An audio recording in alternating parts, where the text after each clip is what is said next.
Well guys, it's Thursday again, which can only mean one thing. It's time for another edition of Odds and Ends, where I read you guys some crazy news stories and just kind of make you scratch your head and be like, what? But, so anyways guys, I apologize for it being late night as by this light over here, but, I'm still having internet problems as usual, but, hopefully I can get it all taken care of really soon, and, so anyways guys, without further ado, let's get to some reading. Now our first story comes out of Spain, where a gang of inept smash and grab robbers screwed up a major heist by successfully escaping but forgetting to take the loot with them. Spanish police say some hooded thieves crashed a van into a courier service warehouse vault and ran off with a sack of valuables. The criminals fled to the getaway car, an Audi, but crashed into another car as they tried to merge onto a Madrid highway. The four thieves then hijacked another vehicle at gunpoint. No one was hurt, but the thieves did make a successful getaway. Unfortunately for them, they left the sack of stolen goods in the back seat of the damaged Audi.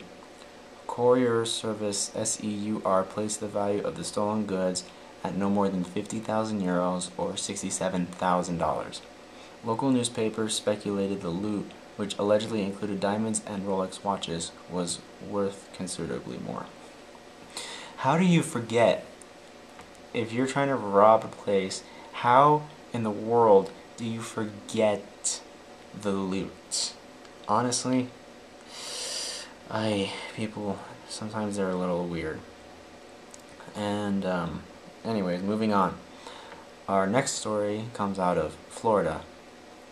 On Monday, February 27th, 64-year-old Elvis impersonator Michael Connolly locked himself inside a Fort Pierce motel along with his 28-year-old son and refused to surrender to police who had come to arrest him for an outstanding warrant. Authorities say Connolly held up a vial filled with white powder, claiming it to be deadly poison ricin.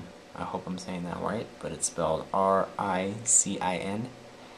He also claimed to have C4 explosives inside his room at the Best Value Inn near Interstate 95. After a 4-hour standoff with state and local police, the FBI, and a SWAT team, Connolly surrendered, telling the Miami Herald the incident was all the result of diabetes. Quote, "I apologize to the public," Connolly said in a jailhouse interview. Quote, "I was disoriented." Connolly admitted that the deadly ricin was merely table salt and that there were no explosives in the room. Connolly said he lost his composure due to a diabetic reaction but felt much better after his son cooked him some oatmeal in the motel room. Connolly first made headlines in 1990 when he was convicted of murdering a Canadian tourist in a Fort Lauderdale motel room. He became famous for doing renderings of Elvis songs outside the courtroom. His conviction was eventually overturned due to a procedural error on the part of prosecutors. Police initially went looking for Connolly at the Best Value Inn to question him about a stolen car. He is being held in the St. Lucie County Jail on charges of possession of a hoax weapon of mass destruction, resisting an officer without violence, and conspiring to deal in stolen property. Well, the world is full of crazy people, literally. This guy had diabetes, he forgot to take his meds, and look what happened to the guy. Alright, and our last two stories come out of the same state, which is Georgia. Our first one, a particularly lousy bank robber was arrested after he returned to the scene of his failed crime to withdraw some money.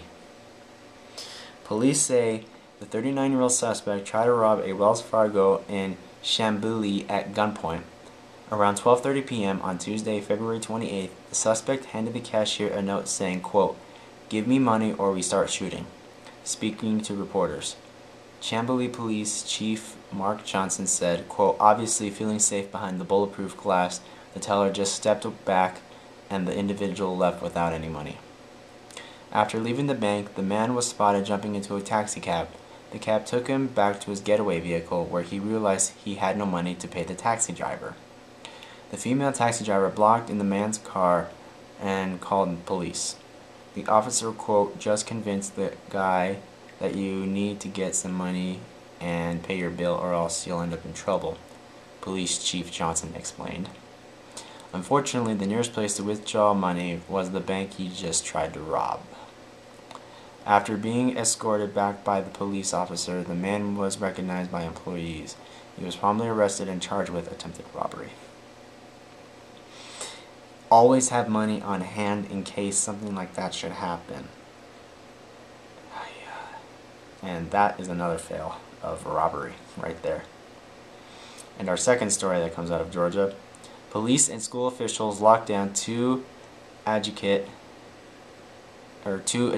schools for 2 hours after someone received a phone text reading, quote, "Gunmen be at West Hall today." According to the Gainesville Times, the text was sent by a student at West Hall High School who intended to write, "Gonna be at West Hall today." Unfortunately, the autocorrect function on the unnamed student's phone altered the message. Quote, "It was a combination of odd circumstances," Sergeant Stephen Wilbanks of the Hall County Sheriff's Office told the newspaper. Quote, "We want to emphasize that the recipient did the right thing in reporting the message." The high school and middle school stayed in lockdown from noon to 1:45 p.m.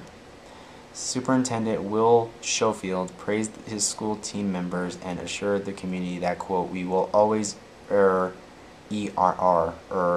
on the side of caution when it comes to the safety of our boys and girls." The wonders of autocorrect. I don't know if you guys have ever go onto your social media networks or Facebook, Twitter, whatever, and your friends send you those pictures of people who send you those weird text messages, and some of them have that auto spell thing.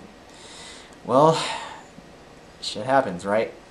Needless to say. But so anyways, guys, that is it for this edition of Odds and Ends, and I hope you guys really enjoy listening to those stories as much as I like giving them to you. So I will talk to you guys. So we'll see you guys next Thursday for another edition of Odds and Ends. Until next time,